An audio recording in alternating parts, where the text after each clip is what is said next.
Oke, selamat sore menjelang malam untuk semuanya. Ketemu lagi dengan saya, Miss Yuni, masih dengan mata kuliah yang sama, yaitu belajar dan pembelajaran. Nah, kita awali dengan presensi ya, atau absen wajah. Nah, di sini saya sudah lihat ada beberapa yang sudah on cam, seperti Finlansia, kemudian ada siapa lagi ya? Sebentar, saya lihat. Oke, ada Agnes Mone. Oke. Lalu ada Cecilia Malo, kemudian ada Leon ya. Nah, sisanya saya lihat tadi ada Firlansia, ada Sofia dan Mikael. Kemudian ada siapa lagi? Sitri, ada Ratnawati. Mungkin belum on cam. Oke, saya tunggu. Ya mungkin suara saya agak bindeng, maksudnya agak serak-serak karena lagi tidak enak badan sebenarnya ya. Suaranya habis. Oke, nanti mungkin kalau ada yang terlambat, kalian bisa menonton kembali materi yang saya jelaskan di video ya di YouTube. Nanti akan saya upload kembali materi hari ini, jadi masih bisa menonton. Tapi sih tolong diusahakan untuk ikut ya, dan ikut aktif, terutama ketika saya memberikan pertanyaan. Jadi nanti lebih bagus sesi diskusinya, oke. Saya lanjutkan dengan materi terbaru.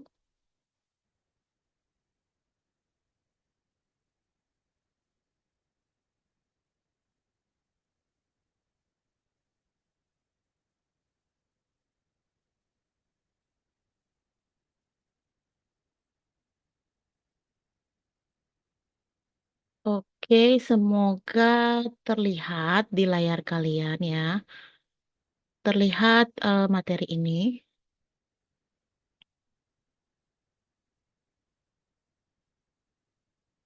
Oke. Sebentar.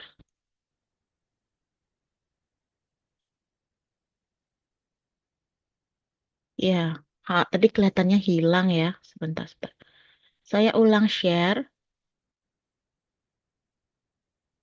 Tadi hilang wajah kalian. Ya, oke.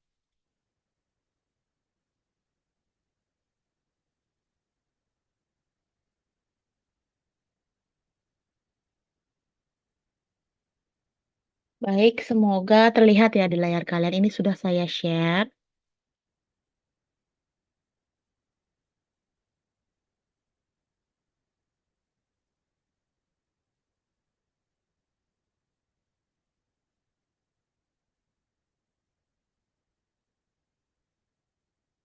Oke, ini materi kita. Ini saya sedang menyeting agar tidak terlalu menutupi layar ya. Oke. Nah, materi kita hari ini tentang teori belajar behaviorisme. Nah, ini berasal dari kata behavior, yaitu perilaku. Jadi kita akan mempelajari teori tentang perilaku ya, seperti itu. Oke, kita lanjut ke slide berikutnya. Nah, ini teori behaviorisme ini merupakan aliran dalam psikologi belajar yang menekankan bahwa belajar adalah perubahan perilaku yang dapat diamati sebagai hasil dari interaksi antara stimulus dan respon. Nah, ada dua keyword atau kata kunci yang kalian harus cermati, yang harus kalian fokus di kata kunci ini, yaitu um, ya, kata kuncinya adalah stimulus dan respon.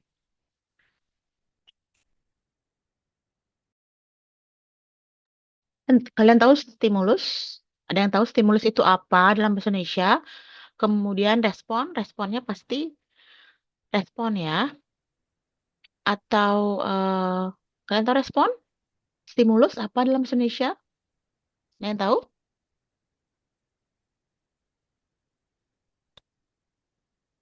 Ya, ada yang tahu stimulus itu apa dalam bahasa Indonesia?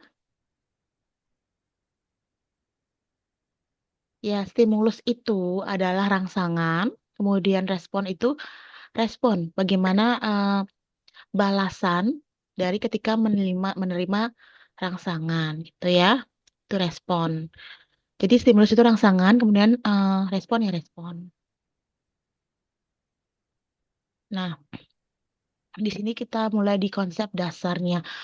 Nah, ada beberapa ahli seperti Skinner, John Watson, dan Edward Thorndike yang memiliki beberapa konsep dasar yang berhubungan dengan behaviorisme.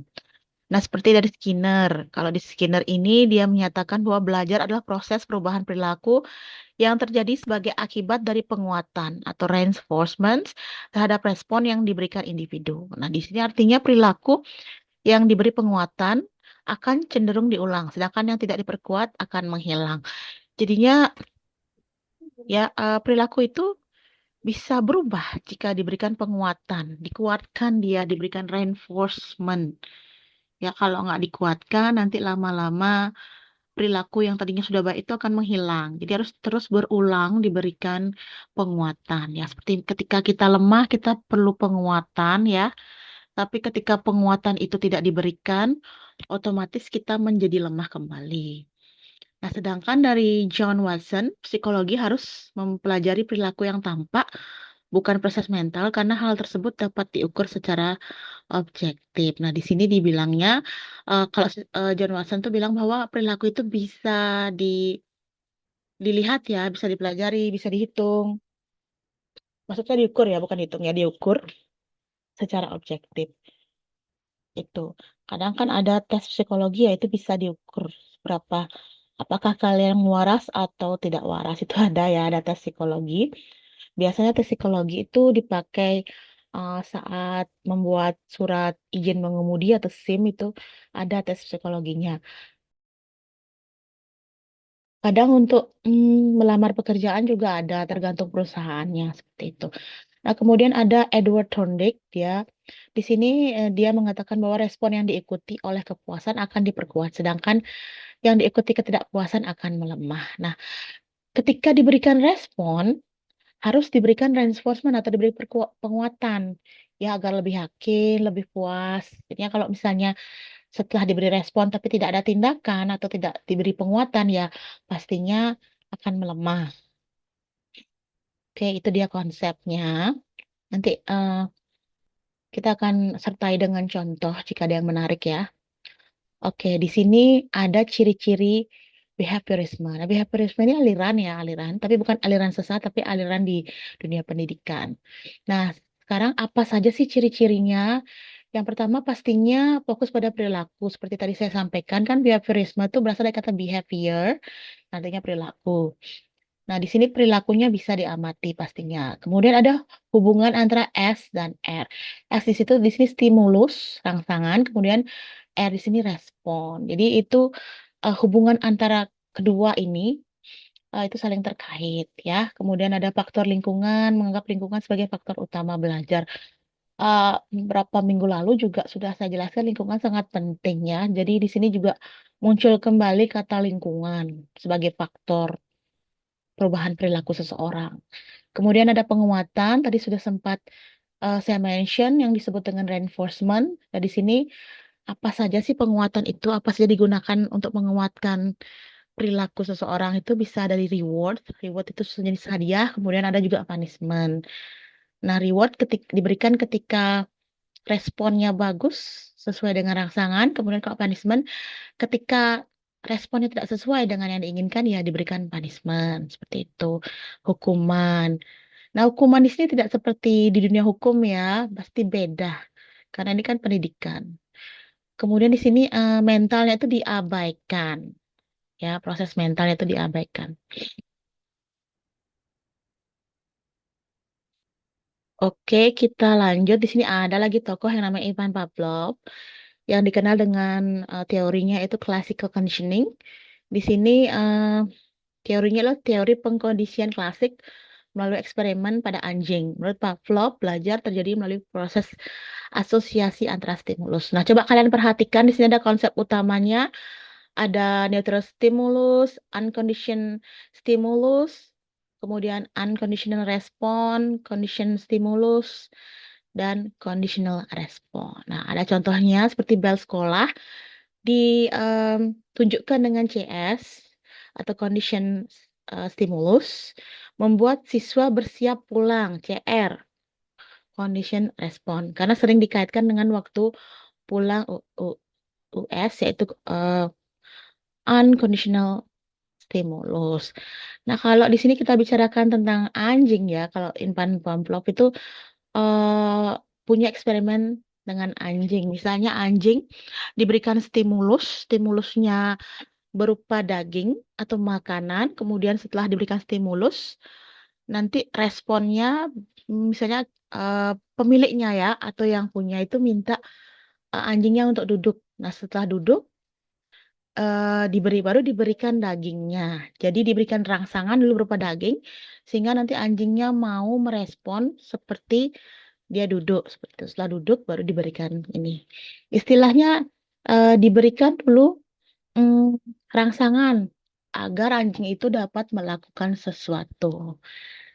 Nah, misalnya kalau kita hubungkan dengan dunia pendidikan ya, misalnya seperti ini, kita dalam kelas. Nah, ada guru atau dosen yang memberikan pertanyaan. Nah, sebelum memberikan pertanyaan, dosen ini memberikan stimulus atau memberikan rangsangan, yaitu berupa misalnya kalau siswanya aktif mau menjawab pertanyaan, dia akan diberikan poin atau skor tinggi untuk itu. Nah, itu kan salah satu rangsangan ya, rangsangan agar mahasiswanya mau aktif untuk menjawab pertanyaan. Seperti itu. Ya, itu diberikan hasil dari merespon jawaban itu, merespon soal itu diberikan nilai. Itu contoh yang eh, gampang. Nah, misalnya kalian bisa nggak memberikan contoh ya, eh, stimulusnya apa, kemudian responnya apa. Tadi sudah ada ya, anjing stimulusnya diberikan daging ya, diberikan rangsangan berupa iming-iming lah istilahnya dikasih daging, kemudian setelah dia dikasih daging, baru dia mau merespon. Tuh. Kalian punya contoh yang lain mungkin tentang stimulus dan respon kira-kira? Atau masih belum paham ya? Kalau belum, kita coba ke berikutnya ya. Nah, di sini kembali ada Edward Thorndike ya. Di sini dia juga memiliki teori yaitu connectionism ya. Connectionism, connectionism pastinya berhubungan dengan koneksi. Ya, di sini Thorndike mengemukakan bahwa belajar adalah pembentukan hubungan antara stimulus dan respon melalui trial dan error. Trial and error. Trial itu percobaan, kemudian di semua percobaan itu akan ada errornya atau akan ada kesalahannya seperti itu. Nah, misalnya di sini ada tiga. Yang pertama ada tiga jenis ya. Eh Connectionism itu seperti law of effect. Di sini respon yang diikuti kepuasan akan diperkuat, yang diikuti ketidakpuasan akan melemah. Nah, ini efeknya ya.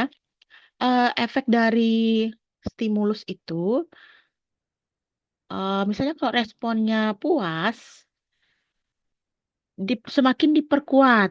Itulah misalnya kayak tadi anjingnya. Anjingnya pertama dikasih biskuit, kemudian dia merespon dengan bagus.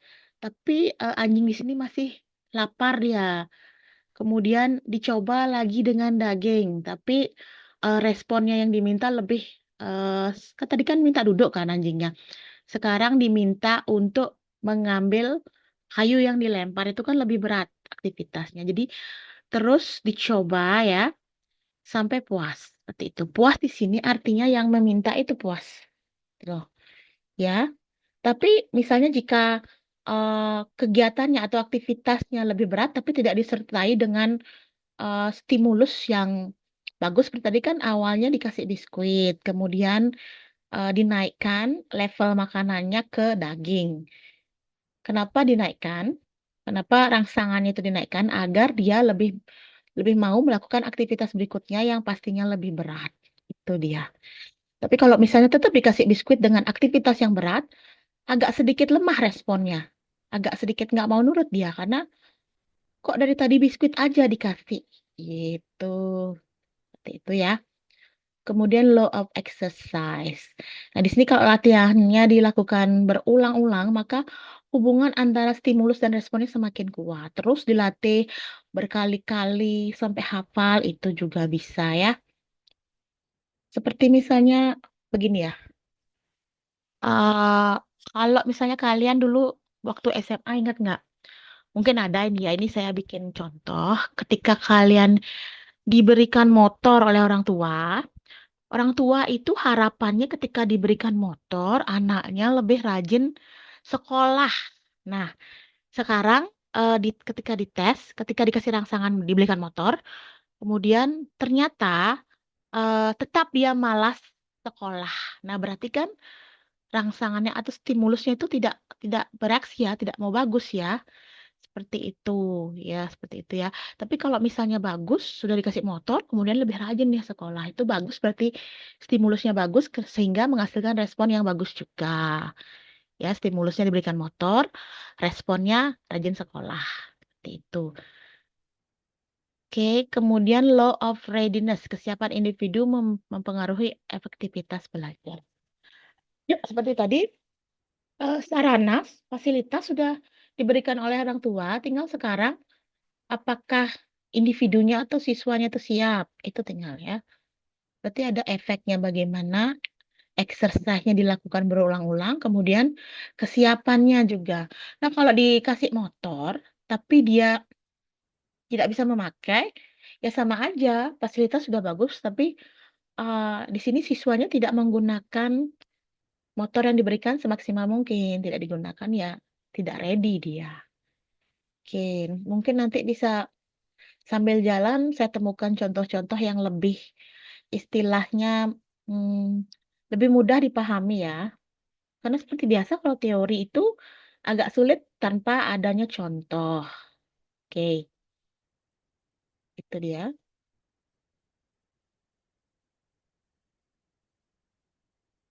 Kita lanjut ada di sini Skinner. Skinner terkenal dengan teorinya itu operant conditioning. Ya, behavior is shaped and maintained by its consequences. Jadinya perilaku orang itu dibentuk dan di maintain, dipelihara ya, dengan konsekuensinya. Jadi semuanya itu ada konsekuensinya. Seperti apa sih? Nah, di sini ada ya. Di sini ada jenis penguatan reinforcement. Tadi sempat disinggung reinforcement ada berupa punishment, ada berupa reward. Ya, di sini ada dua, ada reinforcement positif dan negatif. Nah, kalau yang positifnya memberikan hadiah. Nah, hadiah ini diberikan untuk memperkuat perilaku. Misalnya sudah disiplin, diberikan nilai disiplinnya ya oleh gurunya. Kemudian kalau reinforcement negatif, di sini menghilangkan sesuatu yang tidak menyenangkan. Oke, misalnya begini loh. Ya, ketika belajar matematika, biasanya pelajaran matematika itu identik dengan guru yang galak, ya, killer lah istilahnya. Dan di sini, misalnya ada guru baru. Saya ada dua guru di sini, guru lama dan guru baru. Guru lama itu terkenal dengan galak. Nah, banyak siswanya yang trauma belajar matematika. Nah, kemudian datanglah guru baru. Nah, guru baru ini tahu bahwa bagi siswa itu matematika itu pelajaran yang sangat mengerikan. Kenapa? Karena awalnya galak gurunya gitu. Nah, di sini guru baru ini mencoba untuk menghilangkan sesuatu hal yang tidak menyenangkan itu, yaitu mungkin galak, terlalu galak, kemudian otoriter. Nah, itu dihilangkan. Nah, guru baru ini mencoba untuk lebih friendly, lebih mendekat dengan siswanya dan tidak galak. Nah, ada dua ya, dua jenis guru ya, ada yang galak, ada yang tegas. Nah, tegas itu bagus, tapi kalau galak yang tidak pada tempatnya atau galak yang tidak ada alasan itu juga tidak bagus. Lebih bagus tegas. Nah, sini guru itu menghilangkan trauma itu, trauma pada siswanya itu. Nah, itu termasuk reinforcement, penguatan, dikuatkan itu siswanya, ya. Nah, di sini lawannya reinforcement itu ada punishment. Nah, di sini diberikan hukuman, ya. Siswanya diberikan hukuman. Di sini hukumannya biasanya ketika siswanya nakal, siswanya berisik di kelas, itu diberikan hukuman. Siswanya mungkin tidak mengumpulkan tugas, itu diberikan punishment. Nah, ini topik yang menarik ya tentang punishment hukuman. Saya ingin tahu apa saja sih hukuman yang pernah kalian dapatkan di sekolah. Mungkin bisa share ya biar em, tidak saya saja yang berbicara. Di sini saya minta kalian menceritakan mungkin kisah kalian secara singkat ya. Mungkin ketika kalian waktu sekolah, waktu SD, SMP, SMA, bahkan TK, kalian pernah nggak mendapatkan hukuman? Nah, tolong dikasih tahu hukumannya apa dan sebab hukumannya apa. Maksudnya kalian melakukan tindakan apa sehingga mendapatkan hukuman. Oke, saya berikan waktu ke kalian ya. Silahkan satu persatu diaktifkan kameranya atau mungkin boleh ngomong aja. Mungkin ada yang mau sharing di sini, tidak usah takut. Ya, hanya menceritakan apa sih hukuman yang pernah kalian dapatkan ketika sekolah. Kemudian, itu karena apa dihukum? Ya, it's so simple question. Pertanyaan yang sangat sederhana. Kalian flashback, kalian kembali ke masa lalu ketika kalian sekolah, pasti ada cerita ini. Ya, silahkan. Ingat ya, semakin kalian aktif di kelas saya akan, oke, ada Leon, silahkan diceritakan. Ya, baik Miss.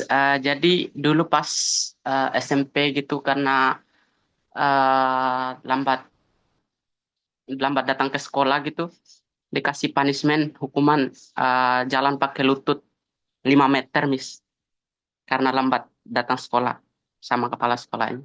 Oke, lengkap ya. Berarti dihukum karena terlambat, jalan pakai lutut ya. Berarti ah, lumayan itu. Itu kelas berapa ya? Ya, ah, kelas 3 SMP Miss. Oh, berarti SMP masih pakai celana pendek ya. Kasihan juga lututnya ya. Semoga pada cedera begitu. Terus selanjutnya apakah Leon kapok? Terlambat? Kapok Miss. Oke, ya, thank you ya Leon. Itu bagus jenis hukuman yang mungkin ada yang pernah mengalami seperti itu ya. Oke, saya harap eh, tidak terjadi ya di kalian. Oke, tadi saya ada yang angkat tangan. Siapa tadi ya? Adelvina ya? Jadi apa nggak Adelvina? Oke, Jadi, Miss, silakan. Ya. eh saya pernah saya pernah mendapat hukuman karena tidak mengerjakan tugas makalah, Miss. Di- Hukumannya berupa membersihkan kandang sapi karena pada saat itu saya mengambil jurusan peternakan di SMK.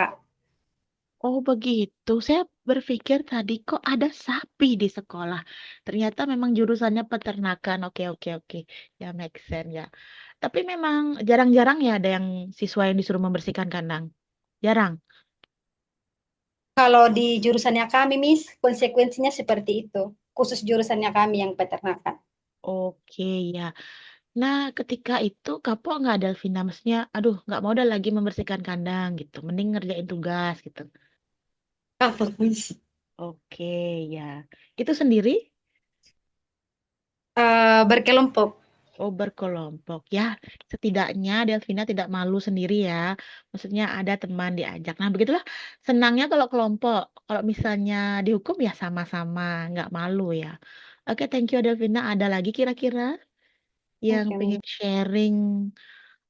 Mungkin dulu waktu dapat hukuman, hukumannya sampai teringat kalian masih nempel di memori kalian hukuman itu. Seperti itu. Ada? Iya, Agnes, silakan. Eh, Pas saya SMP dulu Miss dapat hukuman ini karena apa namanya datang lambat dari ini kan dari rumah ke sekolah begitu. Kita dipukul pakai sapu lidi. Oke, ya, Agnes. Berarti masih pakai kekerasan, yaitu tahun berapa ya?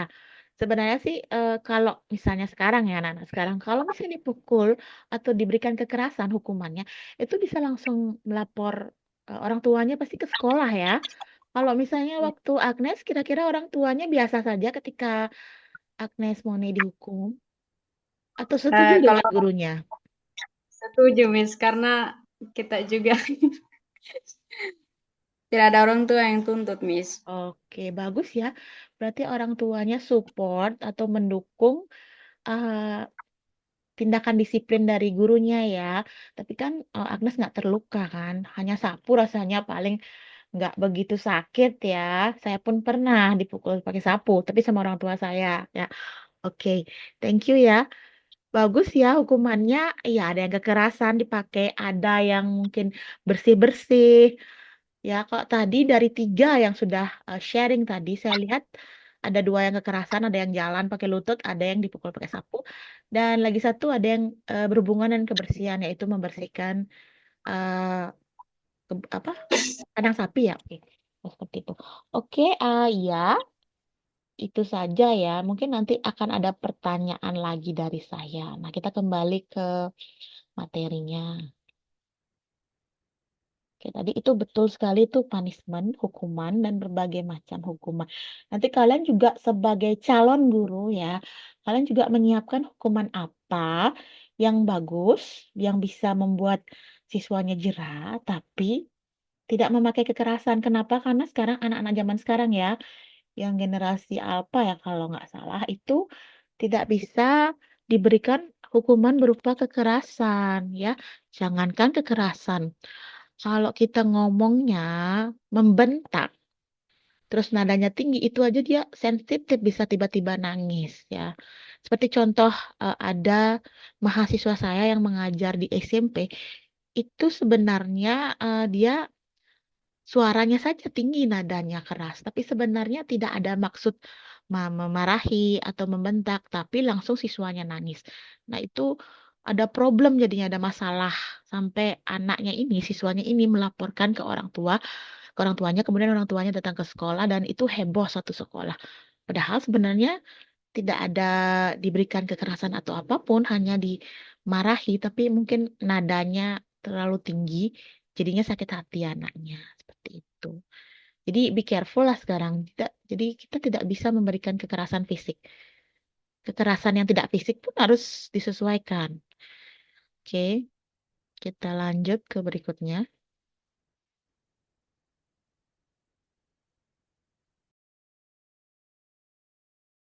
Oke, ini ada lagi.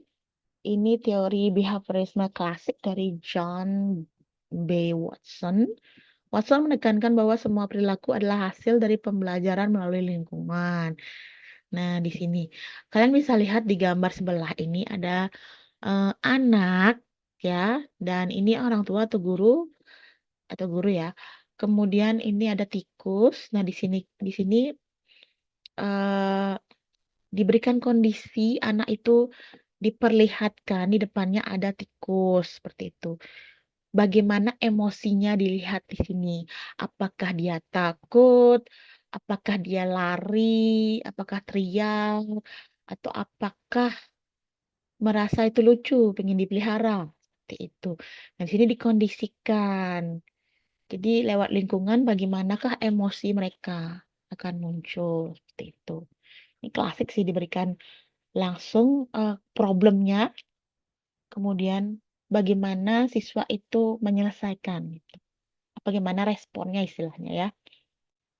Oke, kemudian ini ada konsep-konsepnya, konsep utama ya. Ada stimulus, respon, reinforcement, punishment, kemudian ada shaping, pembentukan perilaku, dibentuk ya secara bertahap. Seperti tanah liat dibentuk sehingga membentuk kepala, itu seperti itu. Kemudian ada extensions, bentar. Ada extensions, penghapusan. Nah, perilaku yang buruk itu nanti seiring dengan waktu dia akan menghilang karena terus diberikan penguatan. Misalnya perilakunya, misalnya tadi kan diberikan punishment itu. Itu kan karena diberikan punishment berupa membersihkan kandang, jadinya besok-besok nggak mau lagi, nggak mau, malas mengerjakan tugas ya. Jadi perilaku yang buruk itu, malas itu berubah karena sempat diberikan punishment. Ya, seperti itu ya. Oke, next. Nah, bagaimana sih implikasinya di pembelajaran?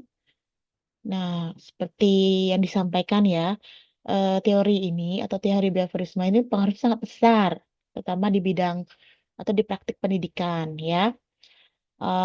Seperti pendidikan yang terstruktur dan terukur. Di sini peran guru sebagai pengontrol lingkungan belajar, memberikan stimulus yang tepat, memberikan rangsangan ya. Bagaimana stimulus ini biar bisa memperkuat siswa agar merespon seperti itu. Kemudian peran siswa sebagai penerimanya ya, penerima stimulus. Kemudian pastinya siswa harus memberikan respon. Nah, responnya sesuai harapannya gitu ya. Seperti tadi eh, kan malas kan. Harapannya gurunya akan lebih rajin ketika diberikan hukuman. Gitu. Oke. Kemudian ini ada strategi pembelajarannya ya, yang bisa dijadikan bahan evaluasi seperti drill and practice. Drill itu di drilling, diberikan pengulangan, latihan, diulang terus kegiatannya. Kemudian pembelajaran berbasis tujuan, dan semua pembelajaran itu ada tujuannya. Kemudian menggunakan reward dan punishment. Yang terakhir pembelajaran bertahap step by step, langkah demi langkah. Jangan sampai tiba-tiba yang berat kemudian ke yang ringan, enggak dari yang ringan ke berat gitu. Sesuai dengan stepnya atau langkahnya. Kemudian evaluasinya harus berbasis hasil atau output ya. Kemudian pastinya yang diharapkan ada perubahan perilakunya.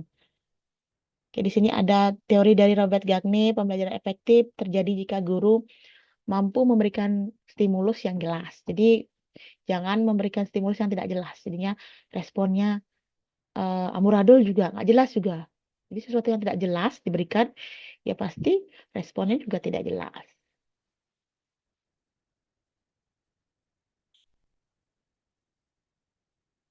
Oke.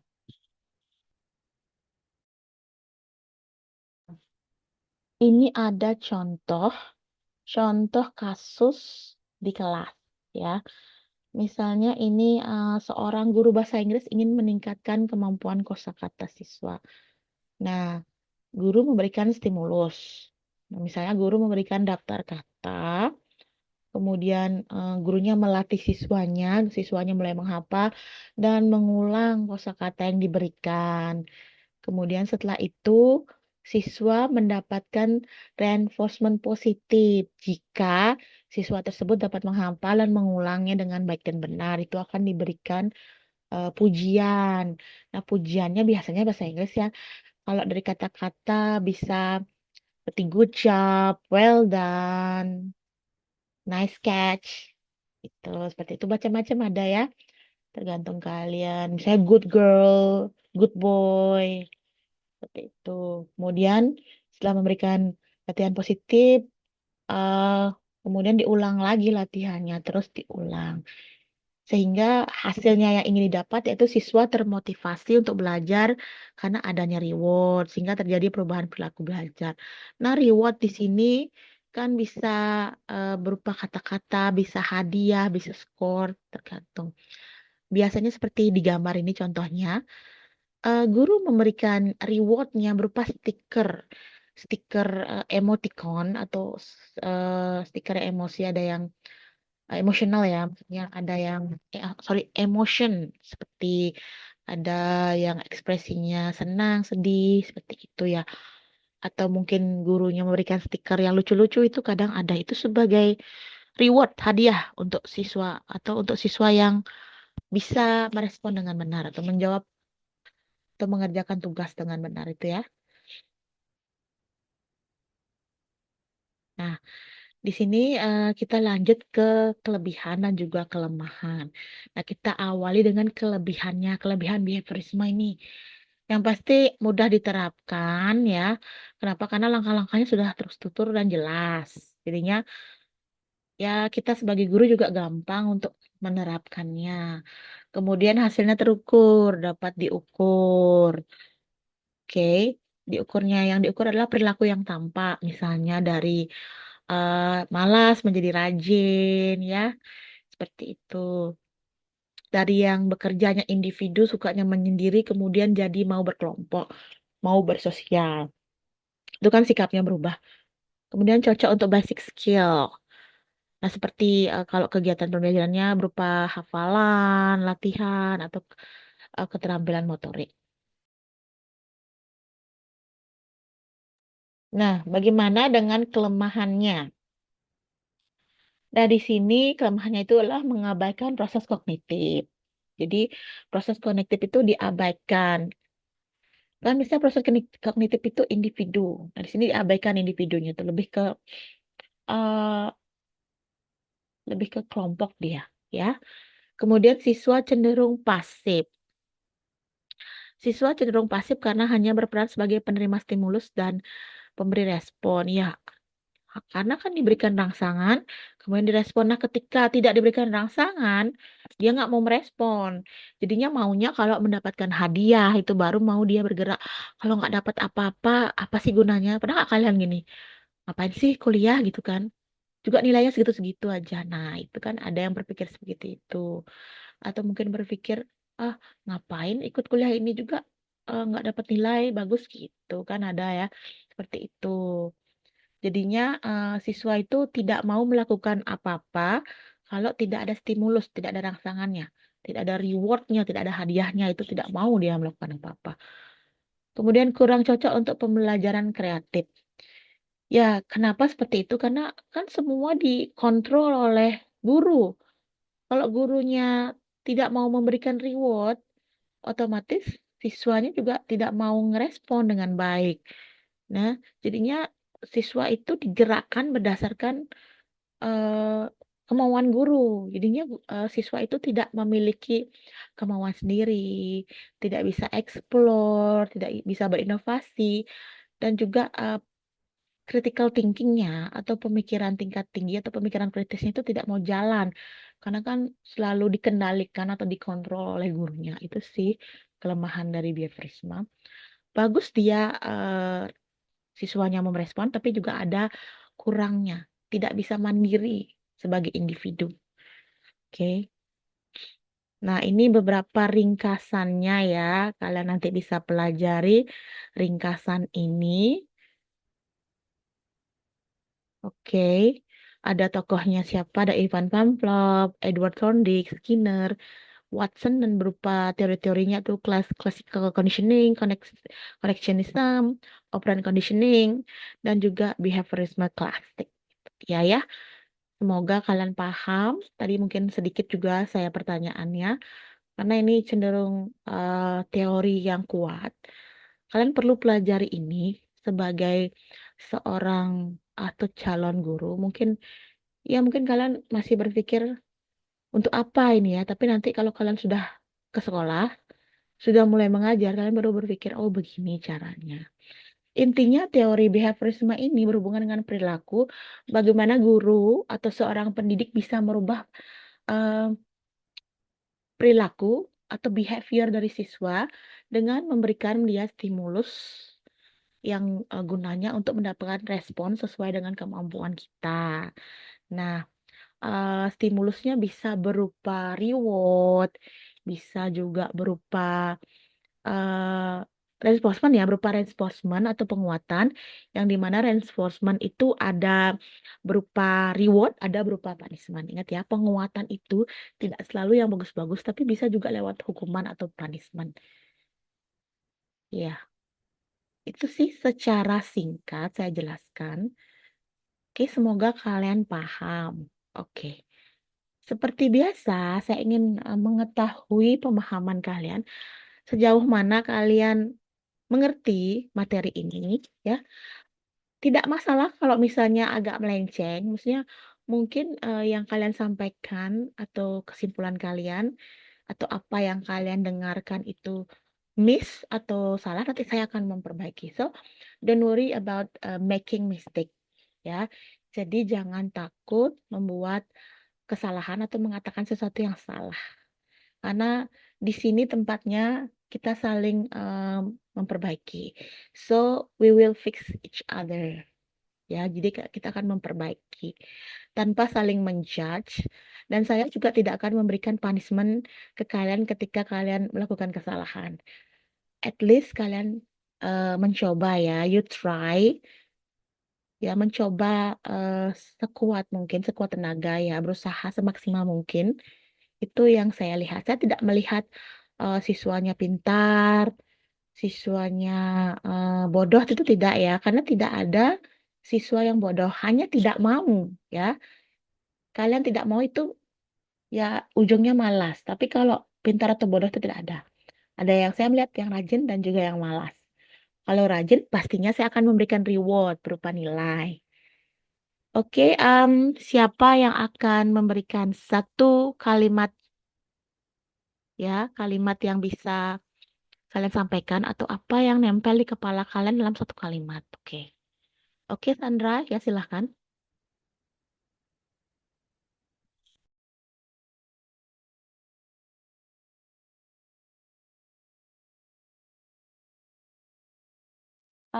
Sorry Sandra, masih off gininya ya, masih mute. Silahkan, oke. Eh, yang saya mengerti dari ini pembelajaran yang Ibu jelaskan tadi bahwa behaviorisme itu adalah memiliki peran dan pengaruh besar dalam praktik pendidikan terutama dalam pembelajaran yang bersifat struktur dan terukur. Oke, thank you ya. Tadi sudah muncul kata terstruktur dan terukur. Oke, good job ya. Nah, ini salah satu penguatan yang saya berikan ke Sandra. So, saya bilang good job kepada Sandra. Oke, thank you Sandra. Oke, silahkan yang lain. Mungkin bisa berbeda dengan Sandra. Kalian kan terdiri dari kepala yang berbeda-beda dengan otak yang berbeda-beda. Tentunya pasti tidak sama. Oke, masih banyak tadi yang saya sampaikan. Oke, silahkan Leon. Oke, Leon terlihat lebih on fire hari ini ya. Oke, silahkan Leon. Saya dapat menyimpulkan dari eksperimen Ivan Pavlov tadi bahwa jika aktivitas yang berat tidak disertai dengan stimulus yang kuat, maka respon yang diberikan akan lemah. Eh, Artinya jika kita sebagai guru tidak memberikan stimulus yang jelas, maka respon yang diberikan siswa kita akan sesuai dengan yang kita inginkan, gitu. Oke, ya, muncul kata stimulus ya. Oke, tergantung ya stimulus yang diberikan harus disesuaikan dengan aktivitasnya. Oke, thank you. Oke, Adelvina silahkan langsung saja.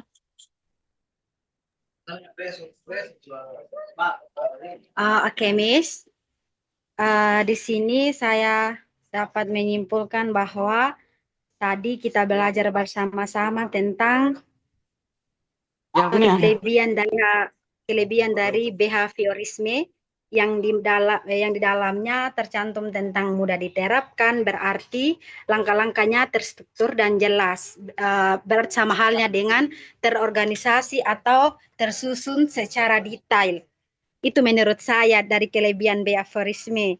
Terus di sini ada juga tentang kelebihan lainnya, itu tentang hasil terukur secara objektif melalui perubahan perilaku yang tampak. Berarti di sini saya dapat menyimpulkan bahwa perubahan perilaku yang dimaksud itu ketika kita berbuat kesalahan dan kita mau untuk merubahnya. Itu Oke, saja, Miss. thank you Adelvina ya. Adelvina belajar dari masa lalu ya, belajar dari pemberian punishment itu akan merubah perilaku seseorang. Oke, thank you Adelvina. Thank you, Miss. Ya, silahkan yang lain. Siapa lagi Vivo? Vivo ini siapa ya? Mungkin bisa sebutkan nama.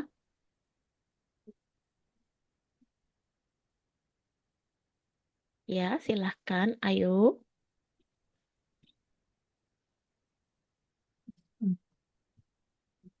Ya, ayo kalian, saya sudah memberikan stimulus. Nah, ketika kalian aktif, mau bertanya, mau menyampaikan kesimpulan, atau mau sharing tentang apa yang sudah kalian pelajari, itu saya akan memberikan nilai. Nah, Saya sudah memiliki banyak bukti dari absen, nilai kehadiran saya ada, kemudian video rekamannya juga saya sudah ada, sehingga saya dengan mudah memberikan nilai. Kadang saya nonton kembali video pembelajarannya, kemudian saya lihat siapa sih mahasiswa yang aktif, itu saya lihat di sana. Oke, ayo silahkan. Hanya satu kalimat. Mungkin dari selama hampir 1 jam ini ya, masa tidak ada sih satu hal yang nempel di kepala kalian? Saya yakin pasti ada. Oke, silahkan ya. Kan nggak mungkin ya kepala kalian kosong.